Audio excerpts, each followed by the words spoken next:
Buenos días a todos. El título de la predicación de esta mañana lo he titulado Aferrados a Cristo.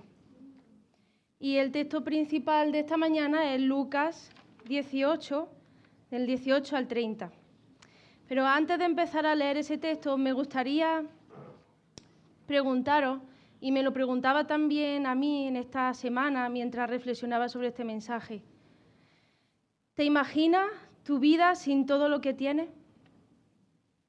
Me imagino mi vida sin todo lo que tengo, las personas a las que amamos, nuestra casa, la comida, el coche, la salud, el dinero.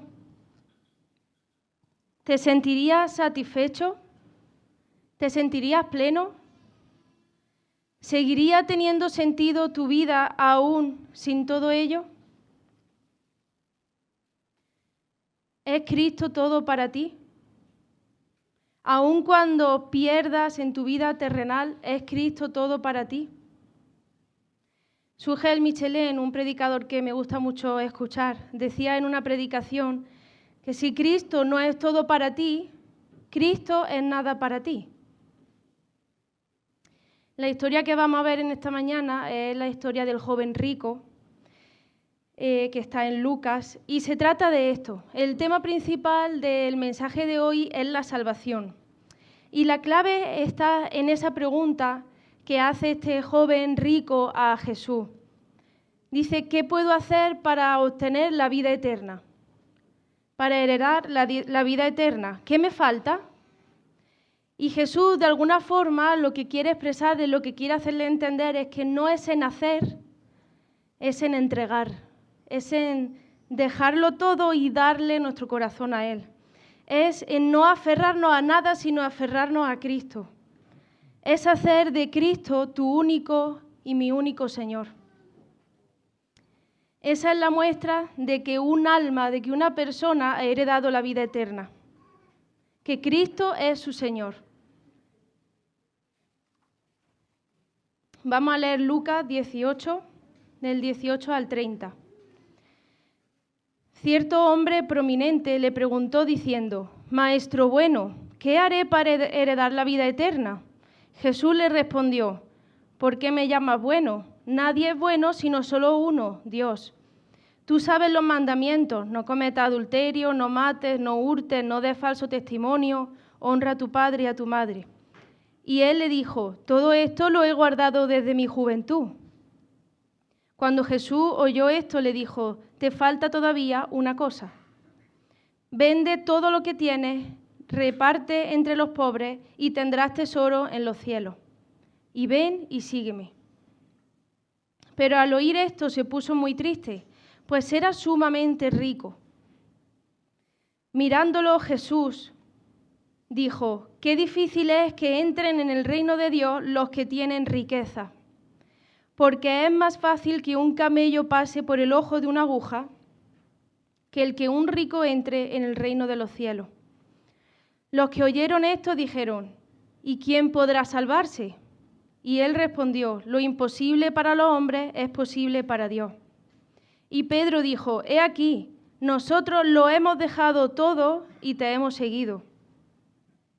Entonces él les dijo, «En verdad os digo, no hay nadie que haya dejado casa o mujer o hermanos o padres o hijos por causa del reino de Dios, que no reciba muchas más veces, más en este tiempo y en el siglo venidero, la vida eterna». El primer punto de este mensaje lo he titulado Un acercamiento a Jesús. Vemos dos cosas principalmente en el inicio de este texto. Por un lado, un hombre de buena posición, dice el texto prominente, posiblemente alguien influyente, de buena posición social, conocido por mucha gente y con prosperidad económica. Era rico. Pero este hombre muestra de alguna forma que se siente incompleto e insatisfecho espiritualmente. Así que busca a Jesús para encontrar respuesta a sus inquietudes más internas. Y es que a pesar de la bonanza y de las comodidades terrenales, uno se sigue sintiendo vacío e incompleto en el alma cuando Cristo no es quien ha reinado en el corazón. Está claro que aún el ser más rico del mundo, la persona más próspera del mundo, con las mayores comodidades y bendiciones, seguirá y sigue estando perdido en lo más interno de su alma cuando lo más importante no ha ocupado el lugar que corresponde. Agustín de Hipona decía lo siguiente: nos hiciste, Señor, para ti, y nuestro corazón estará inquieto hasta que descanse en ti. Me gusta este texto paralelo del joven rico que vemos en Lucas, también lo vemos en Marcos 10, 17, expresa que este hombre fue corriendo hacia Jesús, literalmente corriendo, y se arrodilló. Y en tiempos de Jesús, en aquellos tiempos, que una persona de alto nivel económico, social, de alta posición, estaba fuera de la ética y del orden social establecido. Pero este hombre corrió hacia Jesús. Todos buscamos una esperanza, una razón de existencia, un motivo que dé sentido a nuestra vida, una esperanza más allá de la muerte. Y eso solamente lo tenemos en Dios.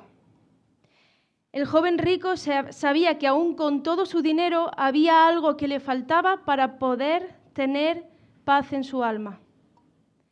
Pero él estaba equivocado al pensar que debía hacer algo para heredar la vida eterna. Él quería saber si todo lo que estaba haciendo era suficiente para heredar la vida eterna. ¿Qué puedo hacer?, pregunta él. ¿Qué puedo hacer para heredar la vida eterna?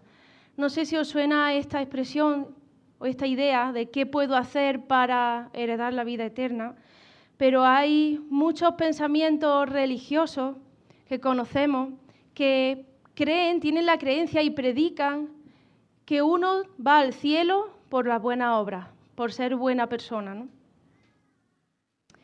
Hay algunos textos que quería compartir. Por ejemplo, el Catecismo de la Iglesia Católica en 1996 dice: la salvación no puede obtenerse sin la cooperación humana con la gracia divina. Es decir, la salvación es un acto entre la acción humana y la acción divina, una cooperación entre Dios y el ser humano. Tobías, un libro dentro de los libros apócrifos de la Biblia católica, dice: porque la limosna libra de la muerte y limpia de todo pecado. El Corán, por ejemplo, también dice: en verdad, aquellos que creen que hacen obras justas, que observan la oración, que dan el zakat, su recompensa es con el Señor, la vida eterna. Lo que vemos en otros pensamientos religiosos, en otras creencias, es la idea de la salvación por esfuerzo humano, por buenos actos, o siendo buenas personas. La realidad es que estas ideas o estas creencias están totalmente lejos del Evangelio. Mirad lo que dice Efesios 2. Dice: porque por gracia habéis sido salvos mediante la fe, por gracia. Y esto no de vosotros. No hay ninguna cooperación humana, no hay ningún esfuerzo humano, no hay ningún buen acto humano. Esto no de vosotros, sino que es don único de Dios. No por obras para que nadie se gloríe. La salvación no se gana. De hecho, la salvación no la merecemos. Ni por más esfuerzos que pudiéramos hacer, nunca la mereceríamos. Nunca podríamos ganarla. La salvación es un regalo divino y exclusivamente de Dios. Las buenas obras son parte de la vida cristiana, pero no son un requisito para la salvación, para heredar la vida eterna, porque si no, ¿para qué murió Jesús?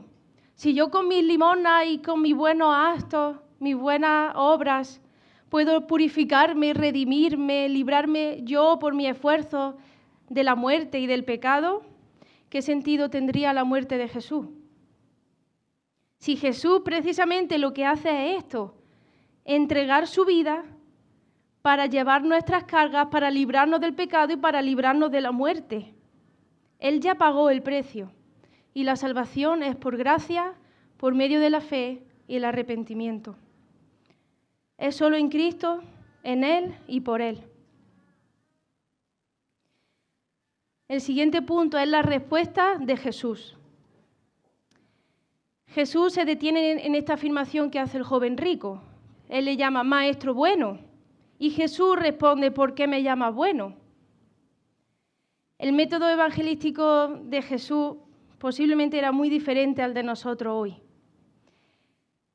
Seguramente si alguna persona se acerca a alguno de nosotros, a alguno de los evangélicos, y le pregunta, ¿cómo puedo obtener la salvación? ¿Cómo puedo ir al cielo? Muchos de nosotros seguramente le diríamos, venga, siéntate, repite conmigo la oración del arrepentimiento y repite conmigo esta oración. O conviértete. Un poco abstracto, ¿no? ¿Conviértete en qué? Me hacía gracia porque yo he usado mucho esta palabra de conviértete, pero ¿conviértete en qué? ¿En un Pokémon? ¿En un Power Ranger? No sé. Son cosas que usamos. Invita al Señor a tu corazón, invítalo. Yo creo que son conceptos muy abstractos y que las personas que no tienen al Espíritu Santo no llegan a entenderlo. Jesús lo que hizo con este joven fue indagar mucho más y él fue a atajar el concepto que este joven tenía sobre sí mismo porque este hombre rico se creía bueno y compara su bondad con la bondad de Jesús. Al decir, ¿por qué me llamas bueno? Nadie es bueno sino uno, Dios. Jesús le está desafiando a este joven a que piense más profundamente delante de quién está, a quién se está dirigiendo. No se trata de un maestro bueno, de alguien que es buena gente, como un título superficial y humano. Se trata de reconocer la naturaleza divina de Jesús. Jesús no está diciendo que Él no es bueno, sino que la bondad que Él representa es perfecta y divina y algo que trasciende la bondad humana común e imperfecta. Este hombre rico pensaba sobre sí mismo que era bueno, que lo estaba haciendo bien. De hecho, responde a Jesús, todos esos mandamientos los he guardado desde mi juventud, desde pequeño, desde la niñez, dicen otras versiones. Pero Jesús le está demostrando, le está queriendo llevar a que sí, tú sabes, tú conoces lo que tienes que hacer, conoces los mandamientos, sabes los mandamientos, pero todavía no has entendido lo que significa la salvación. No se trata de esfuerzo humano ni de bondades humanas, sino de ir más allá, al corazón. Además, cuando aquel hombre dice, todo lo he guardado desde siempre, desde mi niñez, me hacía recordar a esas personas que hemos crecido, nacido en la iglesia o que llevamos muchos años en la iglesia y que no precisamente por haber tenido una vida de iglesia desde pequeño o desde hace muchos años significa que hemos entendido el Evangelio. Ni siquiera significa que hemos nacido de nuevo. No somos salvos por cumplir una religión, no somos salvos por cumplir estándares religiosos. Así dice Juan 14:6. Jesús dijo, yo soy el camino, la verdad y la vida, y nadie viene al Padre sino por mí. Solo Cristo es el camino, y solo podemos acceder al Padre, a la vida eterna, por medio de Cristo. Él es el camino. No es una religión, no es una cooperación humana, no son nuestras buenas obras, es solo Cristo. Me gusta mucho cómo expresa Marcos 10, la actitud de Jesús. Antes de hablar con este hombre, de darle una respuesta, dice Marcos que Jesús mirándolo lo amó. Jesús mirándolo lo amó. Y qué bueno sería aprender también de esta actitud de Jesús. Antes de confrontar, antes de decir la verdad, antes de hablar, sea en nuestra familia, en nuestras casas, en nuestras relaciones, en nuestro trabajo, aquí en la iglesia, entre nosotros. Antes de hablar, miremos con compasión, con humildad, con mansedumbre, con amor, como Jesús hizo y como Jesús siempre hace con nosotros. Dice el texto, dice Jesús, vende todo lo que tienes y luego sígueme. Si eres capaz de negarte a todo aquello que más amas en tu corazón, es la forma de poder seguir a Jesús. Lo que decía Sugel Michelin, o Cristo es todo o Cristo es nada. El apóstol Pablo lo decía, estimo todo como pérdida, como basura, por amor a Cristo. Dice Jesús a este hombre que le falta una cosa, pero la desglosa en 3. Vender sus pertenencias, darlo a los pobres y seguir a Jesús. Dios quiere que le sigamos, que sigamos a Cristo, que Cristo reine en nuestro corazón. Pero para llegar a esto hay que desprenderse de las cosas que nos separan de Él, aunque cueste. Aquel hombre no fue capaz, de hecho dice que se entristeció porque tenía mucho dinero y no quería desprenderse de su dinero. No fue capaz de dar este paso. Y es que es fácil vivir una vida cómoda, religiosa, pero nuestro corazón nos sigue perteneciendo a nosotros mismos, ¿no? Es fácil hacer buenos actos con algunas personas, pero incluso esos buenos actos, esa inclinación a la bondad moral y humana, ni siquiera viene de nosotros, es virtud de Dios. Es la esencia de Dios mismo en nosotros. El Dios perfectamente bueno puso su esencia en sus seres creados y ni siquiera el ser bueno o el hacer actos bondadosos viene de nosotros, sino solo de Dios. Juan Calvino decía, todo lo malo que ves en mí soy yo. Todo lo bueno que veas en mí, ese es Cristo. La muestra de un alma que ha heredado la vida eterna no es en haber hecho, no es en hacer, es en reconocer al único Dios verdadero, al único camino, a Cristo como Rey y como único Señor de nuestras vidas. Para aquel joven el dinero era aquello que más amaba, la riqueza. Quizá para ti y para mí son otras cosas u otras personas. Y no es que Dios quiera quitarnos esas bendiciones que vienen de Él, pero sí quiere que en medio de todas esas cosas de la vida terrenal que podemos disfrutar, nos mantengamos aferrados únicamente a Él. Porque al final todo lo terrenal es efímero, es temporal, es finito, pero Dios es infinito y su amor es eterno. Por eso Él quiere que nos aferremos únicamente a Él. Decía Jesús, quien quiera venir en pos de mí, niéguese a sí mismo. ¿Quién ha conseguido negarse por completo a sí mismo? No quiero desanimaros, porque tenemos que ser conscientes, y es una realidad, que vivimos en un cuerpo caído y de pecado. Luchamos contra la carne y contra nuestros deseos. Nuestros corazones son máquinas de ídolos. Mi corazón y tu corazón son máquinas de ídolos. Nos aferramos fácilmente a las cosas terrenales, a las comodidades humanas o al amor humano, muchas veces antes que a Dios. Hay una frase que dice, un ídolo es todo lo que ama más que a Dios, temes más que a Dios y sirves más que a Dios. Somos así, vamos a luchar y luchamos contra la idolatría.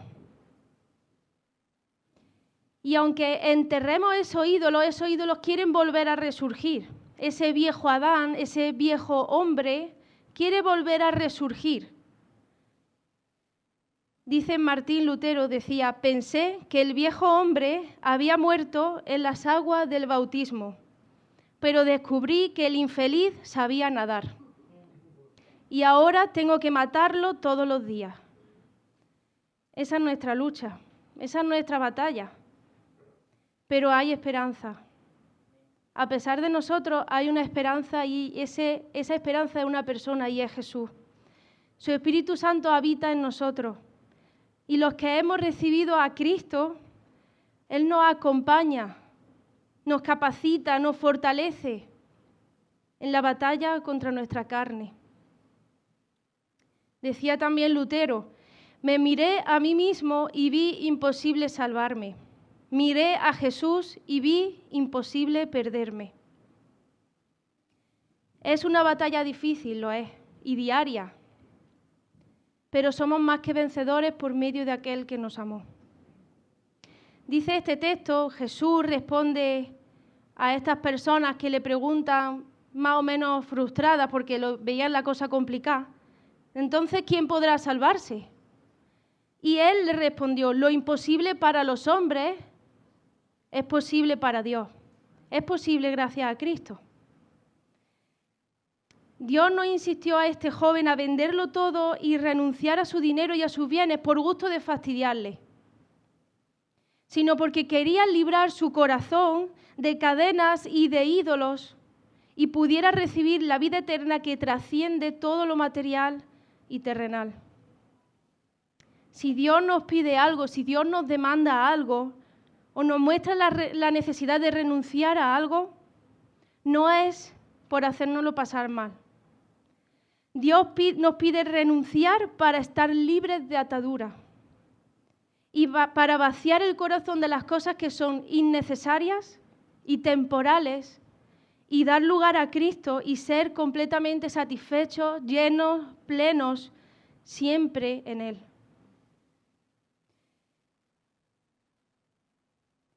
Romanos 8, al final del pasaje, me encanta este texto, el favorito de mi madre también. Y al final está diciendo Pablo: estoy seguro de que nada puede separarme, nada puede separarnos del amor de Dios. Qué bonito eso, ¿no? Nada puede separarnos del amor de Dios. Pero mirad este detalle, lo que sigue diciendo: en Cristo Jesús, Señor nuestro. Esa palabra, esa preposición en, es súper importante.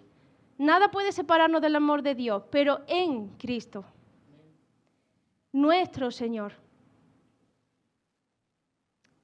Estaríamos separados de Dios por la eternidad y condenados al vacío y a la perdición si no somos capaces de desechar todo y entregar nuestra vida a Cristo. Y hacer de Él no un maestro bueno, no una persona que es buena gente, sino mi Salvador y mi Señor. No hay ningún problema en tener y disfrutar de nuestra familia, en tener una casa grande, en tener una buena situación económica, en disfrutar al final de la vida terrenal, porque de hecho debemos disfrutarla, porque son bendiciones que el Señor también nos permite tener. El problema y el peligro está en hacer de esas bendiciones nuestro Señor, en que esas bendiciones se conviertan en un ídolo. Alguien me compartía hace tiempo, la idea de tener las cosas en nuestra mano, pero con la mano abierta, en disposición de que las cosas que tenemos puedan ser retiradas. Es decir, tenemos y disfrutamos cosas, pero no debemos aferrarnos a ellas. No debemos cerrar nuestra mano y aferrarnos a esas cosas, sino dejar las manos abiertas dependiendo de Cristo y aferrándonos a Él. Yo me preguntaba y os pregunto, ¿qué cosas tengo encerradas en mi mano? El trabajo, el dinero, la pareja, la familia, las cosas materiales, la salud, el bienestar, mi comodidad. Incluso la vida religiosa el ministerio que tiene en la iglesia puede llegar a convertirse en un ídolo si empieza a ocupar el lugar que le corresponde al Señor. Cuidado, porque las cosas buenas y lícitas pueden llegar a tornarse malas cuando ocupan el lugar, el trono que debe ocupar Cristo en nuestro corazón. El problema de aquel joven no era el dinero, no eran los bienes que tenía, sino que los bienes le tenían a él. Jesús quiere ser el único rey de nuestros corazones, porque su amor es tan profundo y tan perfecto que sabe que la única forma de tener paz, esperanza y salvación es rindiéndonos solamente a Él. Es siendo el Creador quien llene al creado. Es solo de esa forma y no hay otra. Dios nos ama tanto que nos mueve a desprendernos de todas las cosas de este mundo, a no aferrarnos a nada de este mundo, para tener los ojos puestos en la eternidad. Y que pase lo que pase, venga lo que venga, estaremos confiados y seguros y firmes, mirando no lo que tenemos, mirando al eterno, mirando a la eternidad. Puestos los ojos en Jesús, como dice Hebreo. El cielo, como algunos dicen, la salvación, la vida eterna, por obras humanas es imposible. Y es imposible porque no vamos a llegar jamás a ser perfectos. No vamos a llegar jamás a ser perfectamente buenos. Pero para Dios es posible por medio de Cristo, el único perfecto, el único perfectamente bueno, el que pagó el precio. Y yo pensaba, gracias Señor, porque la salvación no depende de mí, no depende de nosotros. Si no, estaríamos condenados todos al infierno. Si dependiera de nosotros, de nuestras bondades, ninguno podríamos ser salvos. Gracias a Dios que es en Cristo y que todo depende de Él. El tercer punto, seguir a Jesús. Es cierto que los apóstoles dejaron muchas cosas atrás, sacrificaron muchas cosas en su vida por causa de Cristo. Pero cuidado con esta actitud arrogante que demuestra un poco Pedro. Dice, nosotros hemos dejado todo y te hemos seguido. De alguna forma diciendo, no lo hemos hecho tan mal, nosotros somos medio buenos, te hemos seguido, hemos dejado muchas cosas por ti, no lo hemos hecho tan mal. Y la realidad es que todo comienza, continúa y termina en Cristo, no somos nosotros. Dice Efesios 2:10 que Dios mismo preparó esas buenas obras para que nosotros andemos en ellas. Él preparó el camino para que nosotros andemos en esas buenas obras. El mérito no es nuestro, es Cristo en nosotros.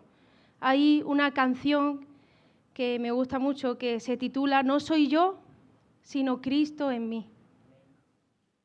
Cuidado con pensar qué guay soy, qué bueno soy, qué bien lo he hecho, porque hago esto, porque hago aquello, porque sirvo al Señor, porque llevo muchos años sirviendo en la iglesia.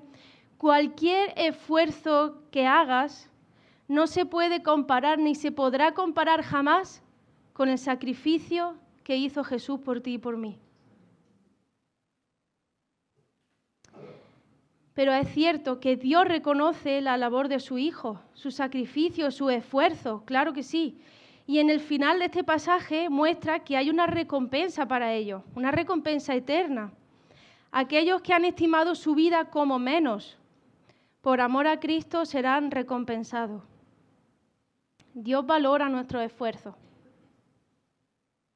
Dice el final del texto que los que han dejado mucho atrás, por amor al reino de Dios, reciben la vida eterna. Pero no precisamente por haber hecho mucho, sino por haberse desprendido de todo, por amor a Cristo, el Señor de sus vidas. Mateo 16, Dice, porque todo el que quiera salvar su vida, la perderá. Y todo el que pierda su vida por causa de mí, la hallará. Porque ¿qué aprovechará al hombre si ganare todo el mundo y perdiere su alma? ¿O qué recompensa dará el hombre por su alma? De alguna forma Dios está diciendo, aunque pierdas, gana. Aunque pierdas, gana. Porque nuestro hogar es Cristo. Nuestra ciudadanía está en el cielo, está en la eternidad.